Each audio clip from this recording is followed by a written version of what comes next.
बातमीपत्रात पुन्हा एकदा स्वागत। जनसामान्यांचे जीवनमान उंचावण्यासाठी शासन विविध योजना, उपक्रम आणि अभियानाची अंमलबजावणी करत असतं।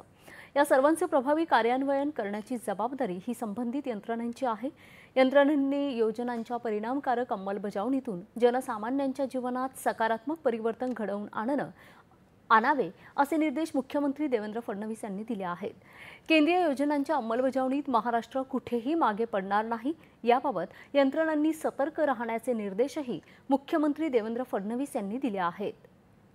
सह्याद्री अतिथीगृह इथं काल आयोजित बैठकीत सोशल सेक्टरमधील योजनांचा आढावा मुख्यमंत्र्यांनी घेतला। यावेळी तपशीलवार आढावा घेताना ते बोलत होते। या बैठकीला महिला आणि बालविकास मंत्री अदिती तटकरे, सार्वजनिक आरोग्य राज्यमंत्री मेघना साकोरे बोर्डीकर, मुख्य सचिव राजेश कुमार उपस्थित होते। नागरी भागात पाणी पुरवठा, मलनिस्सारण, हरित उद्यानं आणि सरोवर पुनरुज्जीवन करण्यासाठी केंद्र शासनाकडून अमृत अभियानाअंतर्गत निधी देण्यात येत आहे। नागरी भागात जनसामान्यांच्या जीवनात आमूलाग्र बदल घडवून त्यांचे जीवन सुसह्य करण्याची क्षमता या अभियानात आहे। त्यामुळे यंत्रणांनी मिशन मोडवर या अभियानाअंतर्गत प्रलंबित असलेली सर्व कामं 31 मार्च 2026 पूर्वी पूर्ण करावीत असे निर्देश मुख्यमंत्री देवेंद्र फडणवीस यांनी दिले आहेत। प्रकल्प पूर्णत्वातील विलंब टाळण्यासाठी प्रकल्प होऊ घातलेल्या जागेच्या परवानग्या प्राप्त करून घ्याव्यात, त्यानंतरच प्रकल्पाचे काम सुरू करण्यात यावे असे निर्देश त्यांनी दिले आहेत।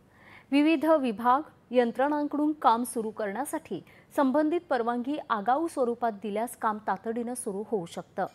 नागरी भागातील नागरिकांना दर्जेदार आणि आरोग्य सुविधा सहज उपलब्ध होण्यासाठी राष्ट्रीय आरोग्य अभियानाअंतर्गत हेल्थ अँड वेलनेस सेंटरची कामं पूर्ण करावीत असंही त्यांनी यावेळी सांगितलं।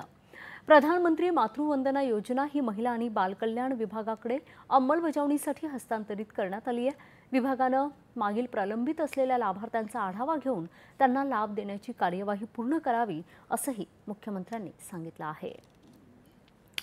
विकसित महाराष्ट्र